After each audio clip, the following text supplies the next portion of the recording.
write you an entire symphony if you ask. He'll write her enough songs to cover the entire world. A very loud symphony, August says, and when a freaking huge German orchestra plays this, a front row seat. I'm sorry it's not perfect though, Beck says. I totally made mistakes. Oh, stop it. She faces him, speaking clearly, and he hears her this time. You're worth more than 1,000 perfect notes. And finally, his hands stop trembling. Who'd have imagined water could be like this? At the surface, blue lights drifted and knocked, while below, others were suspended at varying depths. It was impossibly beautiful, and it seemed inexplicably sad. The sun unfolded his long legs, his toes probing the water. Blue dots flared at the disturbance.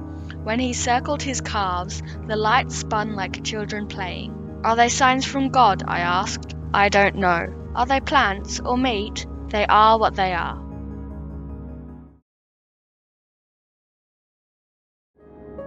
Suddenly, Abby stutters into a halt in the middle of the street. She takes her eyes off the horse and sees the city bus headed straight at her, screeching on its brakes. I react without thinking. I throw out my free arm, I open my mouth and, in a voice hoarse from lack of use, I scream a word that wells up from an anguished place deep within me. Stop! At my command, the world freezes.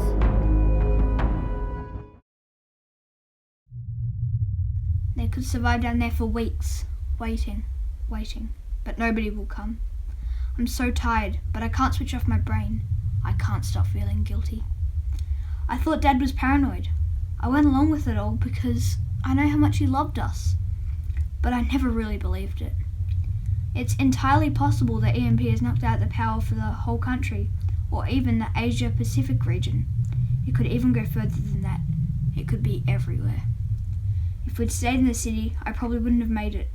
Maybe it would have been quick, a car accident, the very moment that EMP hit.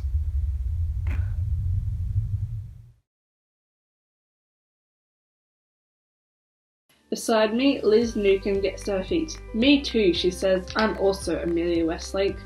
5 seats across from Liz, Trish Berger makes a move. And me. Behind Trish, Daphne Chi and Inez Jurek spring up. Guilty as charged, says Inez. Kimberly Kitchener stands, followed by Zara Long. The rest of the girls in their row follow suit.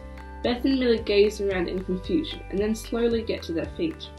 One by one, girls across the hall stand up.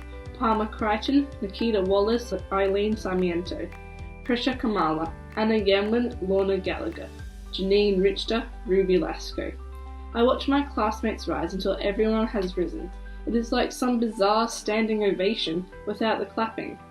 Natasha must think so too, because that is the moment she starts the applause. Girls begin to join it until the entire year is clapping and hooting and stamping its feet.